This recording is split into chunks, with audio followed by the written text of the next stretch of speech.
Bonjour à vous, bienvenue sur cette nouvelle vidéo atelier LJJ. Aujourd'hui, je vous retrouve pour un nouveau tutoriel dans la série Point crochet. Et comme vous voyez, on va découvrir ensemble les différentes étapes pour réaliser ce joli point au crochet.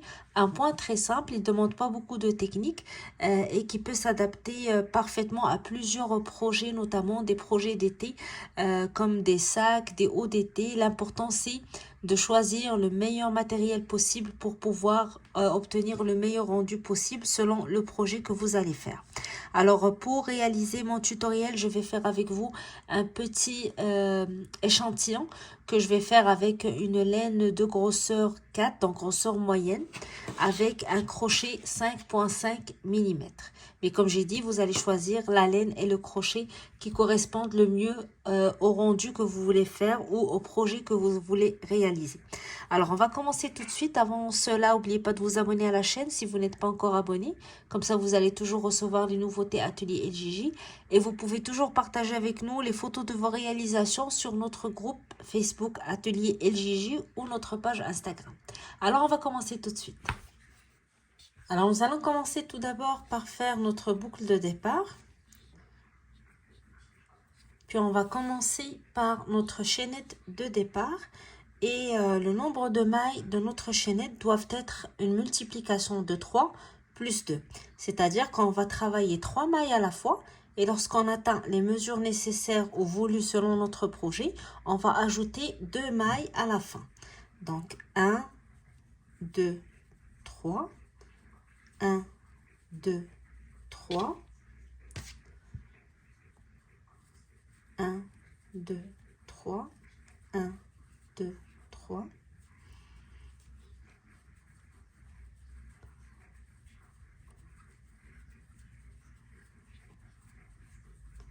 Alors, une fois que votre chaînette atteint les mesures nécessaires selon votre projet, vous ajoutez 2 mailles à la fin, 1 et 2. Donc, ce qui nous fait une multiplication de 3 plus 2. Pour la première rangée, on va tout simplement faire une rangée de mailles serrées et nous allons la commencer dans la deuxième maille sous notre crochet. Donc, la boucle sur notre crochet ne compte pas. La maille sous le crochet est la première, la deuxième est ici. Je pique, je tire et je fais une maille serrée.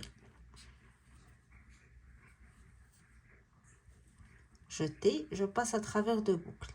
Maille suivante, la même chose. Je pique, je tire, je fais une maille serrée et je vais faire une maille serrée sur chacune des mailles de ma chaînette.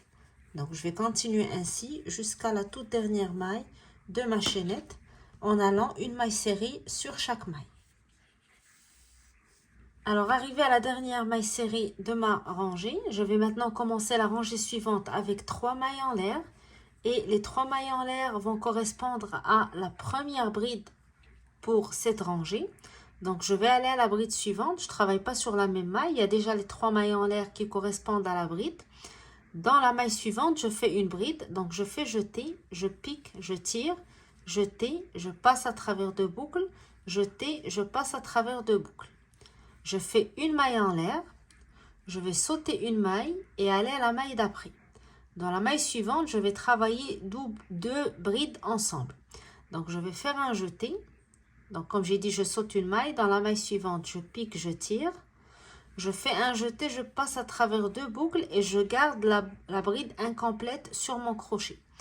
Je fais un jeté, je retourne dans la même maille, je pique, je tire, jeté, je passe à travers deux boucles. Donc, j'aurai 3 boucles sur mon crochet. La première ici, puis les 2 boucles qui correspondent aux 2 brides incomplètes que je viens de travailler. Je fais maintenant un jeté et je passe à travers les 3 boucles. À partir de maintenant, je vais faire la même répétition jusqu'à ce que j'arrive aux 3 dernières mailles de ma rangée. Je vais commencer par 2 mailles en l'air, 1 et 2. Je saute 2 mailles, 1, 2 et dans la troisième, je travaille 2 brides ensemble. Jeté, je pique, je tire, jeté, je passe à travers deux boucles. Je fais à nouveau un jeté, je pique dans la même maille, je tire, jeté, je passe à travers deux boucles, jeté, maintenant je passe à travers les 3 boucles. 2 mailles en l'air, je saute 2 mailles, 1, 2, et dans la troisième, je travaille 2 brides ensemble. Je commence la première bride, je la garde incomplète, je fais une deuxième, incomplète toujours, j'aurai 3 boucles sur mon crochet, je passe à travers les 3 boucles. Je répète, 2 mailles en l'air, je saute 2 mailles, 1, 2, dans la troisième, je travaille 2 brides ensemble. Je répète la même chose, 2 mailles en l'air, 1, 2 dans la troisième, je travaille 2 brides ensemble et on va continuer la même répétition jusqu'à ce qu'il nous reste 3 mailles sur notre rangée.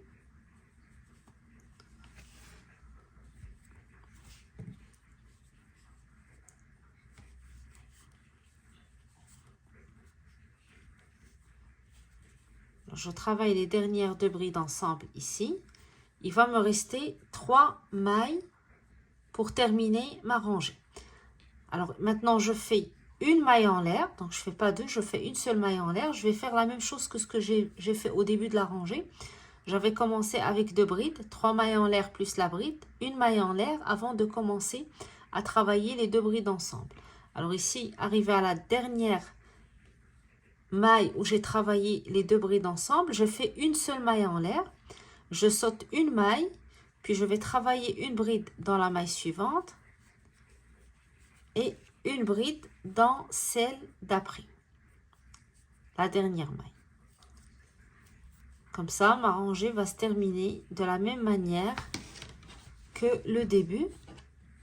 Je retrouve 2 brides au début et à la fin, une maille en l'air avant les 2 dernières brides et après les 2 premières brides, donc toujours sur la même place, et la répétition que j'ai fait, 2 brides travaillées ensemble, 2 mailles en l'air, je saute 2 mailles, 2 brides travaillées ensemble, 2 mailles en l'air, je saute 2 mailles, et ainsi de suite.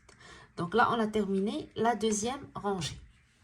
Alors pour la rangée suivante, ça va être une rangée de mailles serrées. Je vais la commencer avec une maille en l'air, je tourne. Donc, je fais une maille serrée sur la même maille pour commencer.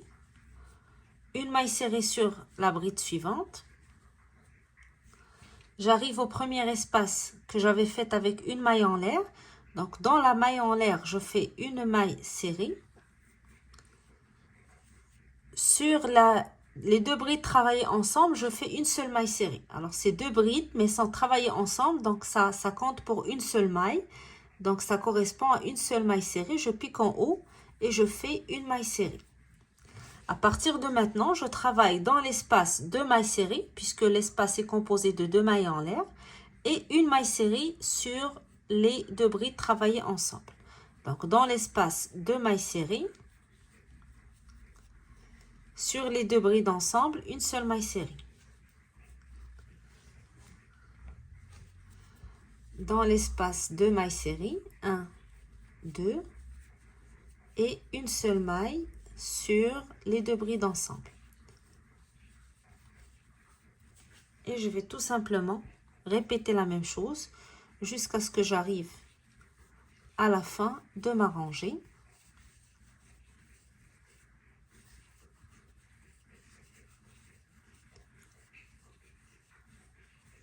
Alors ici, j'arrive à la dernière ou les 2 dernières brides travaillées ensemble.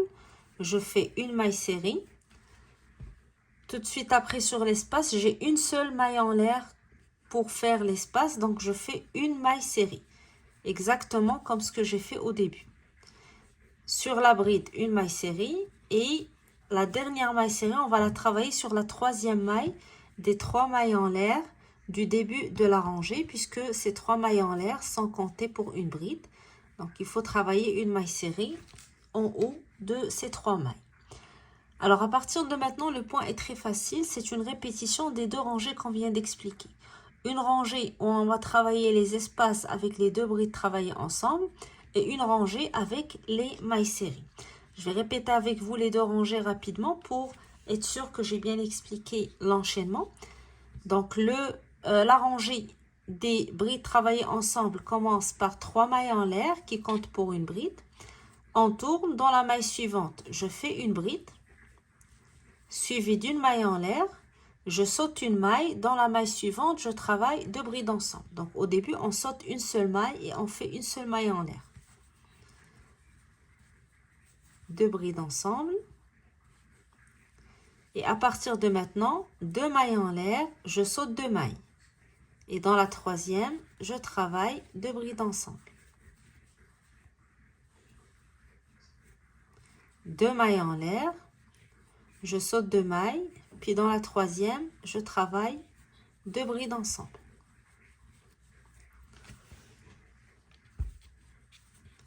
Un, 2, je saute 2 mailles, dans la troisième, je travaille 2 brides ensemble. 2 mailles en l'air, 1, 2, dans la troisième, 2 brides ensemble, et on va continuer ainsi jusqu'à les dernières 3 mailles de notre rangée.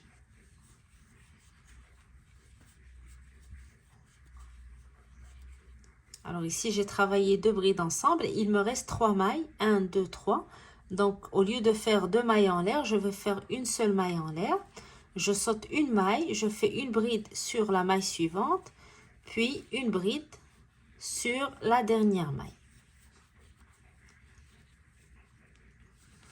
Et la rangée suivante va être une rangée de mailles serrées, comme on l'a expliqué dans la rangée d'avant. Donc, je vais faire une maille en l'air, je tourne. Dans la même maille, je fais une maille serrée. Dans la maille suivante, une maille serrée. Le premier espace est un espace d'une maille en l'air, donc une seule maille serrée. Une maille serrée sur les 2 brides travaillées ensemble.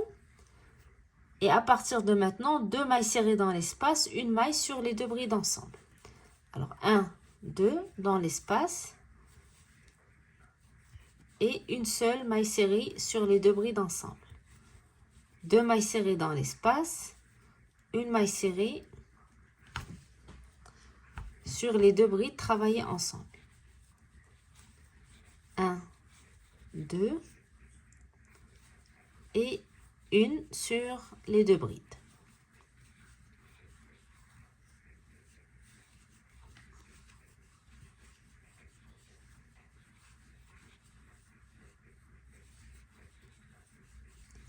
Quand j'arrive à la fin, donc avant les 2 dernières brides, j'ai l'espace qui est fait d'une seule maille en l'air. Donc, je vais faire une seule maille serrée, une maille serrée sur la bride et une maille serrée dans la troisième maille des 3 mailles en l'air de la rangée d'avant. Et on va continuer ainsi à répéter les 2 rangées jusqu'à la fin de votre travail. Donc, tout simple, 2 rangées à répéter, une rangée de mailles serrées, puis une rangée où on travaille les 2 brides travaillées ensemble. Alors, je vais continuer un petit peu, avancer dans mon échantillon, comme ça je vous montre une plus grande partie du point pour mieux voir le rendu final. Alors, voici le rendu final du point. Donc, comme vous voyez, c'est un point très simple à réaliser. Il n'y a pas beaucoup de techniques demandées, mais le résultat est très beau et c'est un point qui s'adapte très bien pour plusieurs projets, notamment des projets d'été, donc des hauts d'été, des sacs aussi. Ça peut faire un beau point à choisir pour ce type de projet. Bien sûr, il faut adapter le type de fil choisi selon le projet que vous faites. Alors voilà, j'espère que le point vous a plu, que ça vous donne envie de l'essayer, que ça vous inspire pour vos projets futurs. Moi, je vous donne rendez-vous très bientôt pour un nouveau tutoriel atelier LJJ. D'ici là, n'oubliez pas de vous abonner à la chaîne si vous n'êtes pas encore abonné. Comme ça, vous allez être informé de toutes les nouveautés. Allez faire un petit tour dans les différentes vidéos sur atelier LJJ. Vous trouverez plein de projets qui peuvent vous intéresser. Et surtout, venez nous voir sur les réseaux sociaux, que ce soit le groupe Facebook ou la page Instagram, pour partager avec nous les photos de vos réalisations. Alors, je vous dis à bientôt et je vous souhaite bon crochet. Bonjour à vous, bienvenue sur cette nouvelle vidéo atelier LJJ. Très contente de vous retrouver aujourd'hui pour ce nouveau tutoriel. Alors un tutoriel dans la série point crochet, et comme vous voyez aujourd'hui, on va découvrir ensemble les étapes pour réaliser ce joli point crochet. Un point qui peut s'adapter à différents projets, que ce soit des sacs, des hauts d'été. L'important c'est de choisir le bon fil avec le bon crochet pour avoir le meilleur rendu possible pour votre projet. Alors pour réaliser ce tutoriel, je vais réaliser avec vous un petit échantillon où j'ai utilisé une laine medium 4, donc de grosseur moyenne, que j'ai crocheté avec un 5,5 mm. Mais comme j'ai dit, vous allez choisir le matériel nécessaire et le mieux adapté à votre projet. Alors, on va commencer tout de suite. N'oubliez pas de vous abonner à la chaîne si vous n'êtes pas encore abonné. Comme ça, vous allez toujours recevoir les nouveautés Atelier LJJ. Et vous pouvez aussi venir nous voir sur les réseaux sociaux, que ce soit Facebook ou Instagram, pour partager avec nous vos réalisations et vos commentaires et vos suggestions. Alors, on commence tout de suite.